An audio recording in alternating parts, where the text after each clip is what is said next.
56 ঘণ্টা পাছত গুৱাহাটীৰ পৰা চেন্নাই এগমোৰ পালোহি। 56 ঘণ্টা লাগিলে।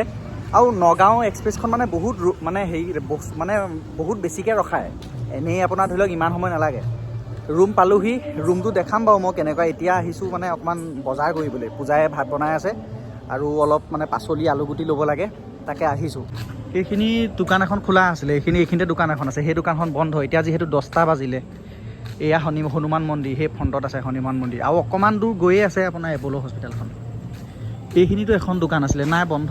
নাই খোলা আছে। এই দোকানখন খোলা আছে। মই বজাৰ কৰি লওঁ ৰ'ব। বজাৰ কৰি ল'লোঁ, বেছি নাই লোৱা। তিয়ঁহ লৈছোঁ, আলুগুটি আৰু পিঁয়াজ লৈছোঁ। সেইকেইটাতে 90 টকা হ'ল। আৰু ইয়াত মানে কি হয় আপোনাৰ বস্তুবোৰ কিছুমান আমাৰ অসমতকৈ দামবোৰ কম, কিছুমান কিন্তু আমাৰ অসমতকৈও দামবোৰ বহুত বেছি। বহুতে সুধি আছিলে মানে ট্ৰেইনৰ থাৰ্ড AC ছেকেণ্ড AC দামটো মানে কিমান। মই যিহেতু থাৰ্ড ACত আহিছিলোঁ আমি দুটা। থাৰ্ড AC গুৱাহাটীৰ পৰা লৈছে 2700 টকা আৰু ছেকেণ্ড ACত আপোনাৰ মানে যোৱা টিকেটটো যিহেতু ছেকেণ্ড ACত কটা আছে, সেইটোত লৈছে আপোনাৰ 3600 টকা। এইখনেই হৈছে আমি থকা হোটেলখন। এইখনে আপোনাৰ ওপৰত আছোঁ, আকচাই আহোম ইয়াত আছোঁ। আৰু আজি কিবা এটা পাতিছে ইয়াত দেই, কিবা এটা পাতিছে, পূৰা মানে হুলস্থুল হৈ আছে। আমি যিটো ৰুম লৈছোঁ সেই ৰুমটো দেখাই দিছোঁ।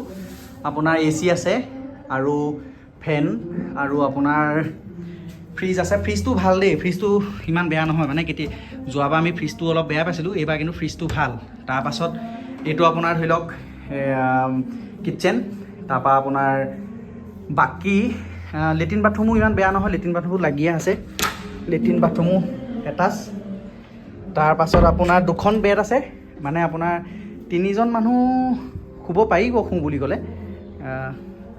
খালি ইয়াত মানে কি হয় 3জন মানুহ যদি আছে বুলি কয়, 3জন মানুহ আছে বুলি ক'লে মানে অকণমান ডাঙৰ ৰুমটো দেখায়, মানে ইমান সৰু ৰুমটো নেদেখায়। আৰু এইবিলাক বস্তু লৈ আহিছিলোঁ, অকল এইকেইটাহে এতিয়া কিনি আনিছোঁ। বাকী মানে আমি চাউল দাইল চাইল সেইবিলাক ঘৰৰ পৰা লৈ আহিছিলোঁ। অহা কাইলৈ দেখামগৈ হেৰি কি কয় মানে হস্পিটেলত 10টামান বজাত যাম। গৈ মেলি পেট চিটি চাগে কাইলৈ নকৰে, পৰহিলৈ চাগে পেট চিটি কৰিব। কাইলৈ দিনটো এনেই থকা হ'ব। পৰহিলৈ পেট চিটিটো কৰি তাৰ পাছদিনাখনি চাগে আমি ৰিপৰ্টটো পাই যাম। এয়াই ভিডিঅ'টো আপোনাৰ কি কয় সৰুকৈ মানে ফেচবুকত দি গৈছিলোঁ অলপ ক্লিপ, কিন্তু একেৰাহে ভিডিঅ' বনোৱা নাই মানে হেৰি দিবলৈ। এইটোহে অকণমান দীঘলকৈ ভিডিঅ' দেখাই দিছোঁ, মানে হেৰি বনাই দিছোঁ। আৰু বাকী এই ৰুমটো 1000 টকা দেই। এই ৰুমটো 1000 টকা লৈছে, বৰ বেছি নাই লয় এইটো ৰুমত।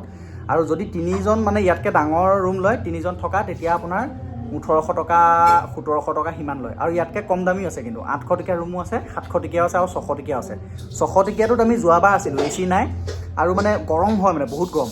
আৰু ইয়াত আপোনাৰ ACটো লাগিবই চাবলৈ গ'লে। আমি AC লোৱা ইমান অভ্যাস নাই, আমি ঘৰত নলওঁ, কিন্তু তথাপিতো ইয়াত আপোনাৰ ACটো লাগিব বুলিয়ে কৈছোঁ, কাৰণ বহুত গৰম মানে ইয়াত।